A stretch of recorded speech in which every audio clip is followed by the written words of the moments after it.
Deus abençoe, irmãos, em nome do Senhor Jesus Cristo. Estamos mais uma vez aqui na presença de Deus, fazendo esse programa.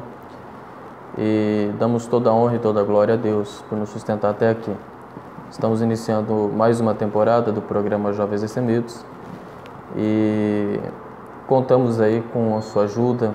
E se esse programa, se de alguma forma te ajudar, que você compartilhe, que possa ajudar as mais almas, né? E cumprimento também o irmão Mateus, que está aqui comigo aqui. Nós estamos juntos aqui fazendo o programa. E que Deus possa abençoar esse programa nessa noite. E nós gostaria de deixar bem claro aqui para os irmãos, nós temos todo o aval do nosso pastor Oswaldo, de estar realizando esse trabalho. Esse trabalho não começou agora, ele começou há cerca de 9 anos atrás, né, com alguns jovens. Teve o aval do pastor da época, o irmão Samuel, e hoje segue aí com o aval do nosso pastor Oswaldo. E creio que tem abençoado os irmãos cada programa, né? E nós somos limitados, não temos tanto conhecimento, não temos tanta habilidade, mas estamos tentando fazer um serviço para Deus aqui nesse programa. E contamos com as orações dos irmãos. E nós vamos entrar agora no nosso tema. Como os irmãos já viram aí embaixo, nós vamos falar um pouquinho sobre os cientistas do diabo versus William Branham. Irmão Branham é o cientista de Deus, né? Agora você fala assim, cientista, irmão Branham é um cientista? Sim. Eu quero deixar bem claro, irmão Branham diz que os cientistas, eles são do diabo. Às vezes tem algum irmão que ele é cientista, que trabalha com alguma área aí, mas o que o irmão Branham estava tentando dizer, que os cientistas são do diabo, são homens que eles recebem um grau tão grande de conhecimento e eles começam a aplicar aqueles conhecimentos que são dados a eles, mas eles começam a aplicar e não colocam uma aplicação espiritual. Pelo contrário, eles afastam mais as pessoas de Deus. Com as suas aplicações, com a sua teologia, com as suas aplicações científicas, eles afastam as pessoas de Deus.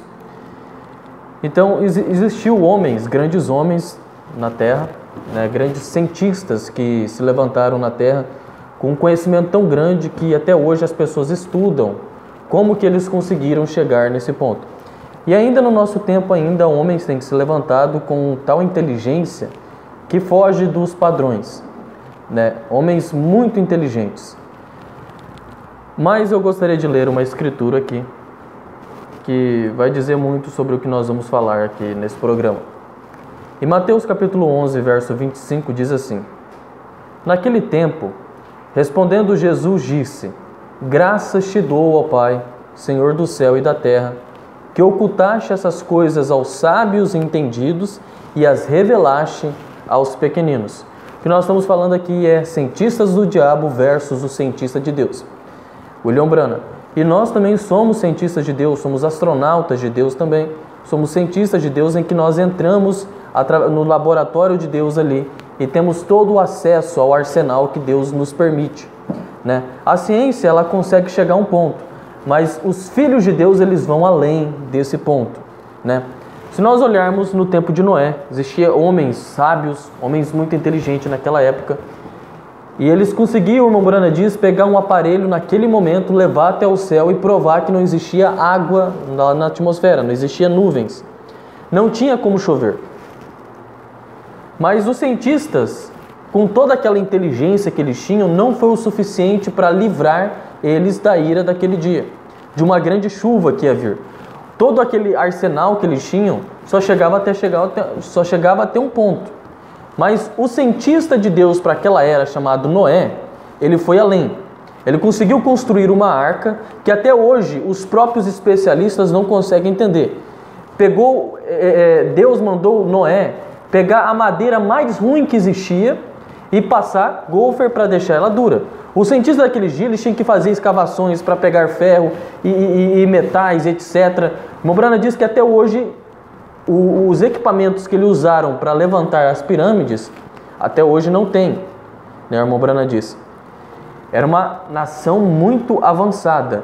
mas o avanço deles não conseguiu fazer eles escaparem do dilúvio que estava por vir. Mas o cientista daqueles dias, Noé, cientista de Deus, ele conseguiu pegar na natureza uma árvore podre e pegar uma outra árvore, tirar a seiva daquela árvore, passar na madeira e conseguir tirar a sua família para o novo mundo. Então, o que nós temos hoje, a tecnologia que nós temos hoje não é o suficiente para nos levar para o novo mundo, que é o céu, o milênio. Não é o suficiente. Você acreditar na ciência, acreditar no que o cientista diz, não vai te levar para o novo mundo. Você tem que crer na mensagem dita a essa hora, que foi pregada a essa hora, que esse poder que está por trás dessa mensagem que te levará para o novo mundo. Agora eu gostaria de citar alguns cientistas e vamos ver se nós conseguimos terminar isso nesse programa ou se não, nós terminamos no próximo. Nós vamos falar agora primeiramente sobre Freud, Sigmund Freud. Freud ele era um psicanalista, um homem muito sábio, muito inteligente naqueles tempos dele. E ele foi o homem que estudou a fundo a mente das pessoas, né? Tanto é que os psicólogos, eles se baseiam muito nos ensinos de Freud. Ele estudou os subconscientes da pessoa, estudou o comportamento das pessoas. E ele fez um grande estudo que as pessoas se baseiam muito no que ele fala. Mas eu quero mostrar um ponto aqui para os irmãos de até onde o Freud conseguiu ir. E o irmão Brana nos fala sobre Einstein. O irmão Brana diz que se Einstein tivesse uma aplicação espiritual para aquilo que ele estava mostrando, se ele tivesse uma aplicação espiritual, ele nos teria mostrado um grande segredo. E eu quero mostrar esses cientistas e mostrar que eles chegaram até um ponto. Mas se eles tivessem uma aplicação espiritual em cima daquele ponto que eles falaram, eles teriam nos mostrado grandes coisas. Vamos falar então sobre Freud, Sigmund Freud. Os estudantes, né, os estudiosos desse tempo, eles falam que Freud foi o pai da psicanálise. E o ponto que eu quero mostrar para os irmãos aqui é uma grande afirmação que ele deu, que ainda hoje muitos cientistas concordam com o que Freud disse. Freud disse assim: toda pessoa só é normal na média. Como assim? Ele estava tentando nos mostrar, Deus abençoe o irmão Mateus, ele estava tentando nos mostrar que as pessoas, elas não são, nenhuma pessoa é normal, é mentalmente normal. E Freud, ele mostrando que toda pessoa só é normal na média, ele estava nos mostrando o seguinte, que a normalidade, não existe uma normalidade absoluta. O que existe são pessoas que vivem numa certa sociedade e ali naquela sociedade que eles vivem existe o normal daquela cultura, daquela sociedade. Os indígenas, eles vivendo ali, eles têm o seu normal. A gente às vezes acha estranho o comportamento dos indígenas, mas é o normal deles segundo Freud. E Freud, estudando várias sociedades, várias culturas, ele chegou à conclusão que ninguém é normal. Ninguém é mentalmente normal, certo? O que é normal é uma média de cultura. Existe uma cultura ali e aquela é a normalidade deles. Existe a normalidade dos brasileiros, a normalidade dos alemães, a normalidade dos americanos. Isso foi o que Freud estava nos falando. E ele chegou a dizer que nenhuma pessoa no planeta possui um cérebro perfeito. Um cérebro que funciona totalmente perfeito. E ele chega a dar alguns exemplos de homens que são muito inteligentes, que conseguem mexer em computação, que tem um QI muito elevado, os estudiosos. Eles são muito inteligentes, mas eles não conseguem ter uma inteligência emocional. Na questão assim, de ter afeto entre os familiares, eles não conseguem. Porque eles conseguem chegar a um ponto, mas outro ponto falha. Ou às vezes eles conseguem ter uma inteligência emocional, mas não tem aquela outra inteligência. Então às vezes essas coisas faltam. E ninguém tem um cérebro totalmente perfeito, segundo a psicanálise. Mas nós tivemos um profeta nessa era. Esse foi o cientista do diabo. Mas o que o nosso cientista nos diz? Na mensagem Amor Divino, no parágrafo 49, o profeta diz assim: agora ouçam isto, é muito rude, mas nenhuma pessoa está em seu estado mental normal. Então vamos lá. A irmã Branham diz: nenhuma pessoa está em seu estado mental normal, a não ser que tenha aceitado ao Senhor Jesus. Freud, nas suas pesquisas, viu que ninguém é normal, mas o profeta veio e disse assim: ninguém realmente é normal, a não ser que tenha aceitado Jesus Cristo. Se você aceitou Jesus Cristo da maneira que deve ser aceito, você é uma pessoa normal. Você foge dos padrões do mundo, jovem. Você que renunciou toda a sua vida pelo Evangelho, você é normal. A normalidade que o mundo prega, a normalidade que os brasileiros falam que é normal, que os americanos falam que é normal, cada um tem a sua normalidade. Mas a verdadeira pessoa normal é aquela que aceitou o Senhor Jesus Cristo, que colocou o seu cérebro na condição normal. A irmã Branham diz assim: esta é uma afirmação forte, mas essa é a verdade. Ninguém está mentalmente normal até que tenha aceitado a Jesus Cristo como Salvador pessoal. Isto soa, mas isto é a Bíblia. Com certeza isso é verdade, ele é o único. E no seu ser criado agora, você será louco para o mundo quando você fizer isso. Porque você tem que sair da atmosfera que você está para essa outra atmosfera. Quando você faz aquilo, Deus te levanta imediatamente do mundo e você viverá em uma atmosfera celestial. Vem? E então para o mundo é simplesmente o contrário do que aquilo é. Vem? Isso é contrário ao mundo. Vem? Então quando você aceita Jesus, para o mundo você vira louco. Para eles você não é normal. Mas a normalidade absoluta que deixa o seu cérebro funcionar normalmente é aceitando Jesus. O próprio cientista, eu creio que o nome dele era Dr. Nuremberg, ou Nuremberg, uma coisa assim. Ele estudou a mente das pessoas que oravam. E ele chegou numa conclusão que o cérebro começava a se comportar de uma forma saudável em pessoas que tinham costume de oração.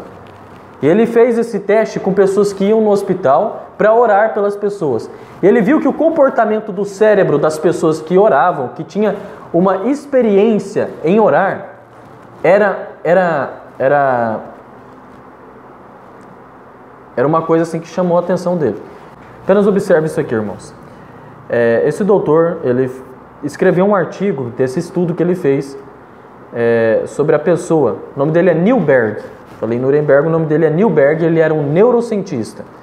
E ele explorou o cérebro das pessoas religiosas para descobrir essa conexão da oração e a atividade cerebral. E o que ele notou foi uma coisa fora de série. As pessoas que oram, ele viu que as pessoas que oravam liberavam uma substância química no cérebro chamada dopamine.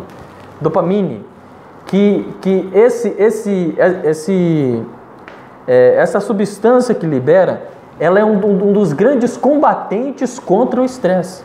E a pessoa que orava, ele começou a notar que eram pessoas calmas, pessoas normais, pessoas que viviam uma vida em paz, porque isso liberava, né? Isso liberava nele.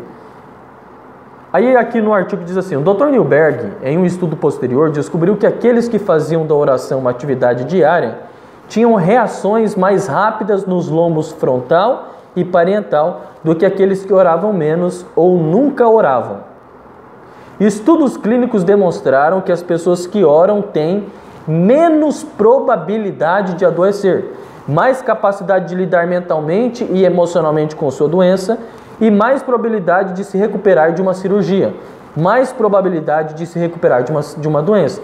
Isso aqui, esse Dr. Newberg, esse cientista, ele estava mostrando o lado natural, mostrando que o que o cérebro liberava no lado natural. Mas nós sabemos que o que libera isso é um poder sobrenatural que está por trás disso. Que quando você coloca o joelho em oração, isso traz uma atividade sobrenatural no seu cérebro para deixar normal. Então aqui nós estamos mostrando dois cientistas, Freud e o Dr. Newberg, mostrando as coisas do lado natural. Mas quando nós mostramos isso do lado que o irmão Branham nos ensina, nós vemos um grande ensinamento aí, né? Vejamos aqui o que o irmão Branham diz, ó.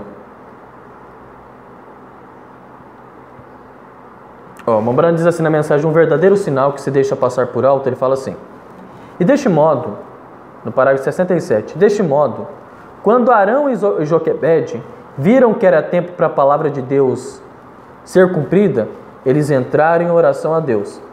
E é normalmente os que oram, são esses que têm a carga, os que recebem algo. São os que oram, que são ordenados de Deus para fazer isso. Então eu quero que você observe que o irmão Branham diz assim: normalmente, os que oram são aqueles que recebem algo de Deus. Então aqui o Dr. Newberg falando que as pessoas que oram, elas têm facilidade de se recuperar de uma cirurgia, são pessoas que vivem em paz, é porque elas receberam algo de Deus. Normalmente são as pessoas que oram que têm, né? Isso que é o que o irmão Branham está nos mostrando aqui. Vejamos aqui mais um parágrafo do irmão Branham. O irmão Branham vai dizer assim, ó.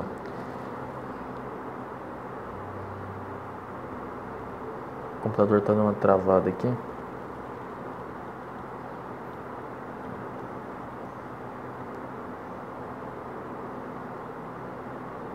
Na mensagem A Cura da Filha de Jairo, parágrafo 15, o profeta diz assim: e se Jesus tinha que passar bastante tempo orando para estar em companheirismo com o Espírito que estava nele, quanto mais você e eu temos que gastar tempo em oração? Muito tempo em oração. Se você apenas soubesse o que o tempo gasto em oração significa, o que às vezes, quando você está em oração, Deus muda completamente o destino de diferentes coisas que estavam por acontecer. Vocês creem nisso? Algo poderia estar para acontecer e a sua oração pode mudar toda a situação. O que eu estou mostrando para os irmãos é o poder que tem a oração, que o Dr. Newberg estava falando que isso era uma atividade que o cérebro fazia, mas é algo sobrenatural que está por trás disso que o irmão Branham está nos ensinando. Então, ok, nós falamos aqui um pouco sobre Freud, falando que as pessoas não são normais, mas o profeta diz assim, que toda pessoa que aceita Jesus é mentalmente normal. Dr. Newberg falando sobre a oração, mostrando isso na forma natural, mas o irmão Branham vem e nos mostra que isso é uma forma sobrenatural que acontece quando você entra em oração. Não é simples, né? Porque se você notar, ele estudou as pessoas que entravam em oração. E a pessoa que entra em oração, ela não está falando sozinha, ela fala com Deus. Agora, quando você vai, se você pegar uma pessoa que ajoelha no chão e começa a falar com alguém desconhecido, você não vai notar a mesma reação de uma pessoa que entra em oração clamando o nome do Senhor Jesus Cristo. Essa é a verdade, irmãos. Né?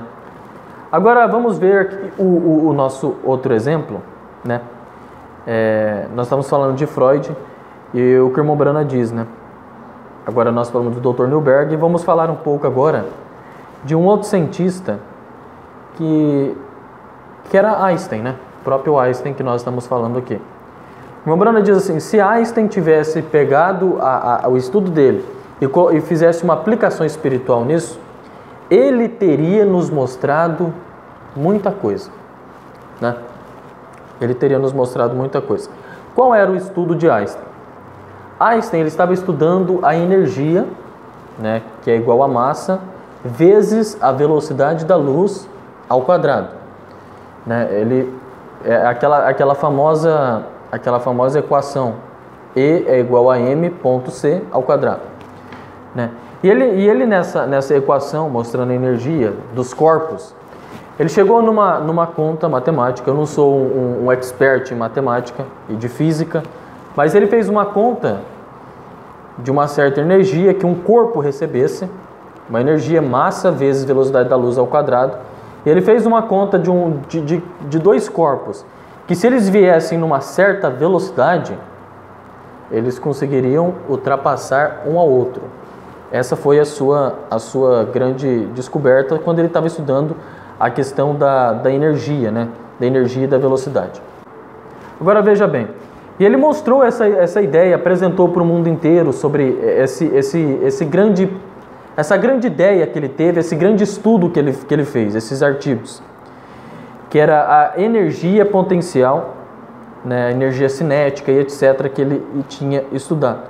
O irmão Branham disse que se ele tivesse pegado isso e mostrado numa aplicação espiritual, ele teria nos mostrado muita coisa. Na mensagem O Verdadeiro Selo da Páscoa, o profeta diz assim no parágrafo 122: Agora estamos assentados juntos nos lugares celestiais em Cristo Jesus. Eu vou para o 123, onde o irmão Brando vai chegar certinho. O profeta diz assim: agora nós simplesmente pensamos, agora apenas observe isso por um minuto. Agora Einstein provou cientificamente que se dois objetos estivessem se aproximando, como dois carros descendo pela estrada, e se estivessem vindo rápido o suficiente, agora eles realmente teriam que estar indo rápido como 1 bilhão de milhas por segundo. Mas eles poderiam passar um pelo outro e nunca perturbar nada. A velocidade faria isso. Passaria um pelo outro sem atrapalhar nada. Agora, se você notar, eu estava parado aqui não muito tempo atrás no Monte Palomar, na Califórnia, e eu estava observando aquele telescópio que pode ver 120 milhões de anos-luz no espaço. Agora pense, 120 milhões de anos-luz no espaço, quantas milhas isso seria quebrado, vê? Mas ainda assim o céu tem tantos bilhões e bilhões e bilhões de anos-luz além disso, até que nem sequer é pensado. Como chegaríamos lá? É a viagem, vai ser como a mente, é tão rápido, vai ser mais rápido. Se você pudesse pensar no paraíso, é como você estaria lá rápido. Jesus, depois que ele ressuscitou, atravessou as paredes, atravessou as portas e se levantou e comeu peixe cozido e favo de mel. Aleluia, velocidade. Assim que a vida sai desse corpo, estamos na presença de Deus lá.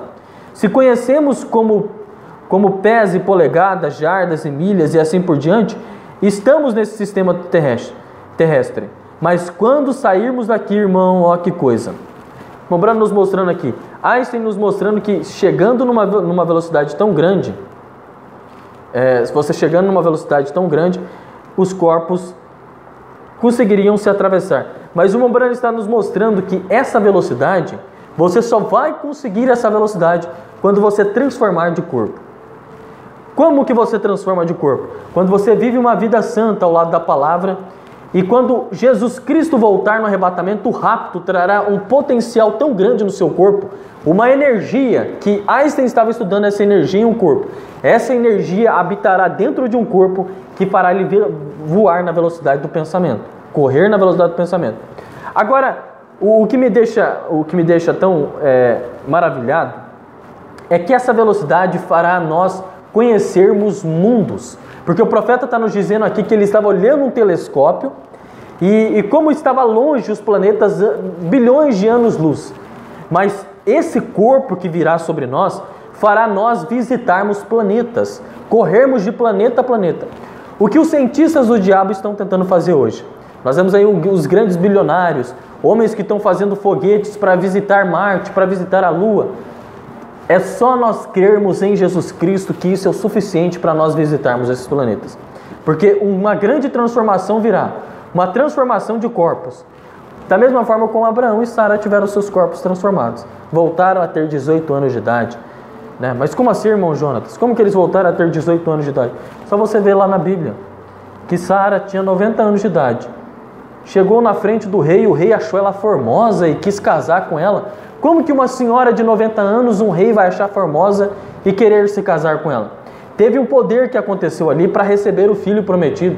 Um poder que habitou em Sara e em Abraão, que eles tiveram os seus corpos transformados. Essa é a promessa para nós. Einstein, ele mostrou isso. Ele chegou até um ponto. Mas nós tivemos um profeta que foi além do que Einstein tinha ensinado e nos mostrou um grande poder. Esse é o poder da mensagem, irmão. Esse é o poder da mensagem que eu creio e que você crê. Nos próximos programas nós vamos seguindo sobre esse tema, os cientistas de Deus, os cientistas do diabo.